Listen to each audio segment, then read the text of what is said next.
then he became a completely perfect devotee, just by hearing within the womb. So Shukadeva was born a perfect devotee of Kṛṣṇa. So he had no attraction at all to material household affairs.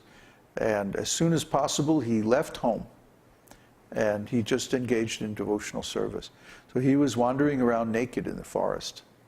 And then when he came, he met Maharaj Parikshit, right at the time when Maharaj Parikshit was getting ready to fast until death. And then he spoke Śrīmad-Bhāgavatam. So even though Vyasadeva was present, the author of Śrīmad-Bhāgavatam was present, Shukadeva was the one who actually spoke it. Because he had realized this transcendental literature perfectly. Shuka means parrot. So just like a parrot can repeat very nicely anything that he hears, Shukadeva Goswami was repeating what he had heard in the womb from his father. And also the knowledge is there that when the mango is cut by the beak of the parrot, it becomes sweeter because the saliva of the parrot has some enzyme that transforms the inside of the mango. So the mango that has been cut by the beak of the parrot is considered an extraordinary delicacy in India. This property is also there with Shukadeva, who was very, very sweet, speaking this transcendental knowledge of Śrīmad-Bhāgavatam. And he had gotten this state of realization simply by the mercy of his father, who is an incarnation of God. So he's another example of a devotee who attained perfection simply by mercy. He didn't have to undergo any sadhana or any reformatory practices in the present lifetime. Eternal perfection. Persons who have achieved eternal blissful life exactly on the level of Sri Kṛṣṇa, and who are able to attract Lord Kṛṣṇa by their transcendental loving service are called eternally perfect. The technical name is Nitya Siddha. There are two classes of living entities, namely Nitya Siddha and Nitya Baddha. The distinction is that the Nitya Siddhas are eternally Kṛṣṇa conscious, without any forgetfulness, whereas the Nitya Baddhas, or eternal conditioned souls, are forgetful of their relationship with Kṛṣṇa. The position of the Nitya Siddhas is explained in the Padma Purana in connection with the narration of the Supreme Personality of Godhead and Satyabhama Devi. The Lord tells Satyabhama, "My dear Satyabhama Devi, I have descended to this earthly planet by the request of Lord Brahma and other demigods. Those who are born into this family of Yadu are all my eternal associates. My dear wife, you should not consider that my associates are ever separated from me. They are my personal expansions, and as such, you must know that they are almost as powerful as I am. Because of their transcendental qualities, they are very, very dear to me, and I am very, very dear to them. Anyone who becomes exhilarated by hearing of the pastimes of Lord Kṛṣṇa when he was present on this earth with his associates is to be understood as Nitya Siddha, eternally perfect." That's the quality of an eternally perfect soul. He becomes exhilarated when hearing about Kṛṣṇa. He gets so excited and so just flushed with bliss that his hair stands on end, and he begins to, his eyes fill with tears, and his voice chokes up, and his intelligence becomes stunned, and he simply wants to hear more and more. In the 10th canto, 14th chapter, verse 32 of Śrīmad-Bhāgavatam, there is this statement: "How wonderful are the fortunate residents of Vrindavan, such as Nanda and the other cowherd men. The Supreme Personality of Godhead, the Supreme Brahman, has actually become their intimate friend. So this is the condition of any perfect devotee, whether Nitya Siddha or Sadhana Siddha. Sadhana Siddha means someone who has become perfected by means of performing regulative devotional service and spontaneous devotional service, and finally attaining the mercy of Bhagavan in this lifetime. Nitya Siddha means someone who is already a perfect devotee and descends usually along with Kṛṣṇa, or is sent by Kṛṣṇa to perform some specific mission. A good example of that class of devotees is Śrīla Prabhupada himself.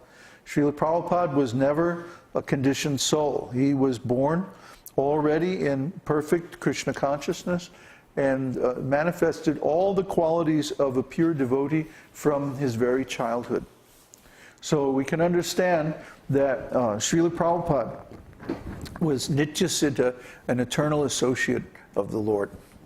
The difference between Nitya Siddha and Sadhana Siddha is that the Sadhana Siddha is born as a conditioned soul, and by performance of devotional service earns the status of being an associate, an intimate friend of the Supreme Lord. And then the next lifetime, he goes to either, he goes directly to the spiritual world, or he may go to a place in the material world where the Lord is descending as an avatar and manifesting his transcendental pastimes. And then he meets the Lord there, and the Lord then sets him up to go back to the spiritual world. A similar statement is there in the 10th canto, 26th chapter, verse 10 of Śrīmad-Bhāgavatam. When Lord Kṛṣṇa lifted Govardhana hill, the cowherd men, under the protection of Lord Kṛṣṇa, became struck with wonder and went to Nanda Maharaj and inquired from him, "My dear Nanda Maharaj, how is it that we are so intensely attached to Kṛṣṇa, and that Kṛṣṇa is also so affectionately attached to us? Does it mean that he is the super soul of everyone?"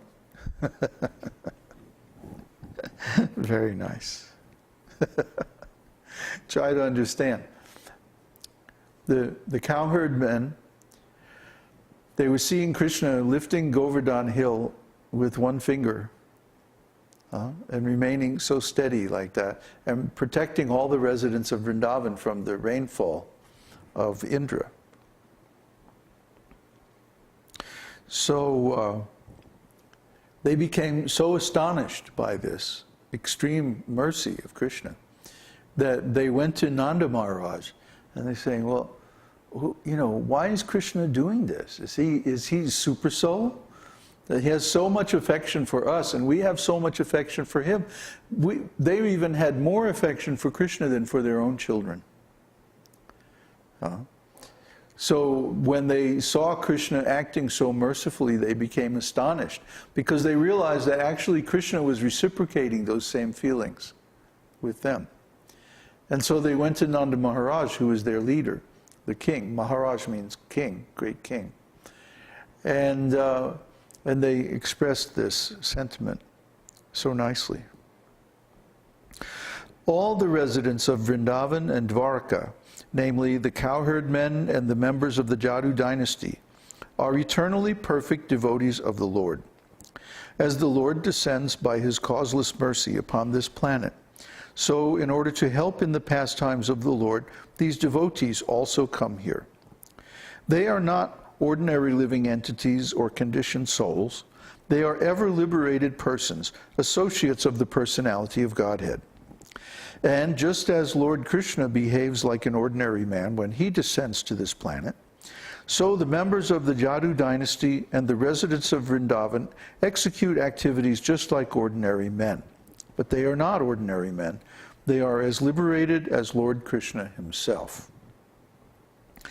In the Padma Purana, Uttarakhanda section, it is stated, just as Lord Ramachandra descends along with Lakshman, an expansion of Sankarshan, and Bharata, an expansion of Pradyumna, So the members of the Jadu dynasty and the cowherd men of Vrindavan also descend with Lord Kṛṣṇa in order to join in the transcendental pastimes of the Lord. When the Supreme Lord returns to his eternal abode, his associates return with him to their respective places. As such, these ever-liberated Vaishnavas are not bound by the material laws of birth and death. So this is the exalted position of the pure devotees of the Lord. They descend to this planet along with the Lord to help him in his pastimes. And when those pastimes are complete, then they return with him to the spiritual world, where they remain eternally engaged in those same pastimes that are so sweet and so wonderful.